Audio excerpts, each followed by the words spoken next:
Bugünə mətbəx divanımızı təmizləməklə başladım.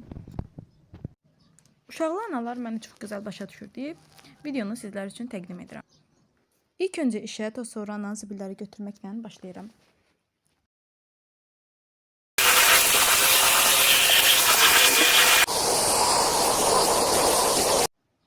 Artıq əlavə qalıqları təmizlədiyimiz üçün əsas işə keçid edirik. İndi isə təmiz bir suya lavantalı su, eyni zamanda divanların təmizlənməsi üçün yuyucu vasitə əlavə edirəm.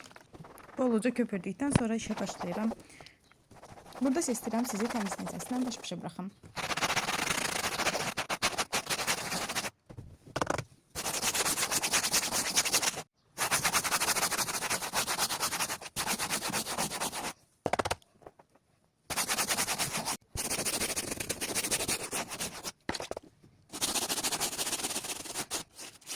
Çox çətin inatçı ləkələr olur bəzən, bu da onlardan biriydi. Və şotka ilə nə qədər etsəm təmizlənmədiyi üçün ləkə çıxarıcı gətirib püskürtdüm. Yaxşıya gətirdim, bir püskürtmə ilə tərtəmiz təmizlədim, işimi daha asanlaşdırdı və daha sonra keçid edirəm digər prosesə. Dəsmalı paraşütlə suda yuyub divanın hər tərəfli təmizlənməsini təmin etdim. Hansı ki, baş hissəsi, eyni zamanda da divanı tərs çevirərək arxa tərəfində unutmadım təbii ki.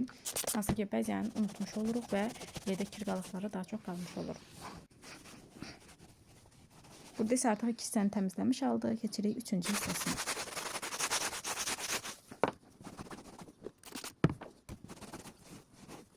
Bu ləkə isə siz deməmiş, mən deyim xlor ləkəsi olduğu üçün heç cür çıxartmaq mümkün deyil. Və bu da son tam olaraq təmizləndi. İldə ən azı 2 dəfə təmizləməyimə baxmayaraq bu qədər kir çıxdığı üçün yenidən təmiz su gətirib köpürdüb üzərindən getdim ki, tam olaraq təmizlənmiş olsun. Və beləliklə bugünlük vlogun da sonuna gəldik. Bəyəndisə takip etməyi, yorum yazmağı unutmayın.